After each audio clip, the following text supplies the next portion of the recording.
Assalamualaikum warahmatullahi wabarakatuh. Kami dari kelompok 3 yang beranggotakan Laili, Halimah, Erma, Feni, dan Armi. Pada tugas kelompok ini, kami akan menjelaskan tentang pengertian pembelajaran berdiferensiasi, contoh keragaman anak di kelas disertai dengan teori pendukungnya. Baiklah, langsung saja ke materi yang pertama, yaitu pengertian pembelajaran berdiferensiasi. Pembelajaran berdiferensiasi adalah jawaban untuk pertanyaan bagaimana kurikulum yang fleksibel dapat diterapkan di sekolah yang dapat memberikan layanan pembelajaran yang bervariasi kepada peserta didik. Dalam suatu sekolah atau bahkan di ruang kelas, terdapat berbagai karakteristik peserta didik yang memiliki tingkat kesiapan belajar, minat, bakat, dan gaya belajar yang berbeda satu dengan yang lain.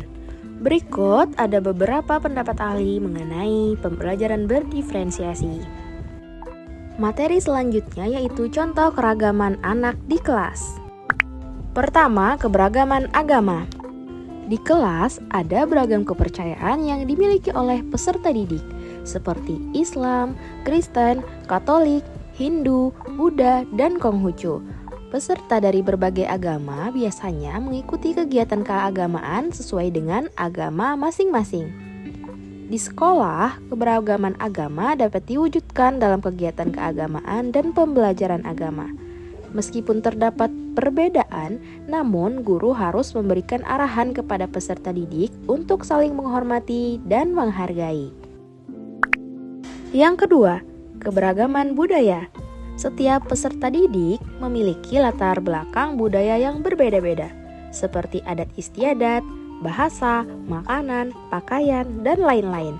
Keberagaman budaya di sekolah dapat dilihat dari kegiatan atau acara yang diadakan, seperti perayaan hari raya, adat istiadat, dan kegiatan lainnya. Yang ketiga, keberagaman suku.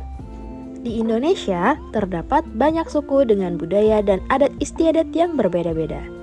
Kehadiran peserta didik dari berbagai suku ini membuat sekolah menjadi tempat yang penuh dengan keberagaman suku. Peserta didik dapat belajar tentang keberagaman suku dan menerima perbedaan antar suku di sekolah. Yang keempat, keragaman bahasa. Indonesia memiliki lebih dari 700 bahasa daerah yang berbeda-beda. Di sekolah, keragaman bahasa dapat ditemukan dalam percakapan antar peserta didik, bahasa daerah yang digunakan dalam kegiatan, atau pelajaran bahasa daerah yang diajarkan di sekolah. Yang kelima, keberagaman gender. Keberagaman gender di sekolah terkait dengan perbedaan laki-laki dan perempuan. Peserta didik dapat belajar untuk menghargai perbedaan gender dan menerima perbedaan antara laki-laki dan perempuan dalam lingkungan sekolah. Yang keenam, keberagaman kondisi fisik. Peserta didik di sekolah juga memiliki keberagaman kondisi fisik, seperti tinggi badan, berat badan, warna kulit, dan lain-lain. Keberagaman kondisi fisik ini menjadi sumber keunikan dan keindahan dari setiap individu. Ketujuh, keberagaman sifat atau kepribadian. Setiap peserta didik tentunya memiliki sifat kepribadian yang berbeda satu sama lain. Kepribadian inilah yang menjadi ciri khas dan keunikan setiap peserta didik. Dalam hal ini, guru harus mampu membuat peserta didik dapat bersosialisasi dengan teman-temannya. Yang terakhir, yaitu perbedaan kemampuan. Peserta didik di sekolah memiliki kemampuan yang berbeda-beda, baik fisik maupun mental.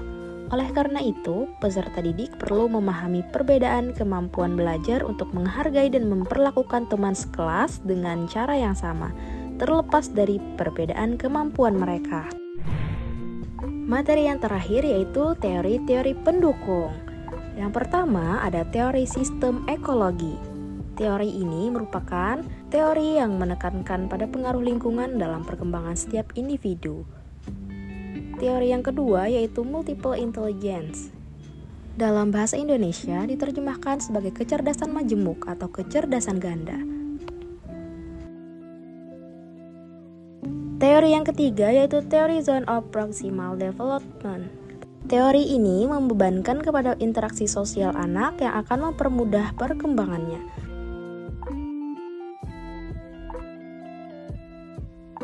Yang keempat, teori learning modalities.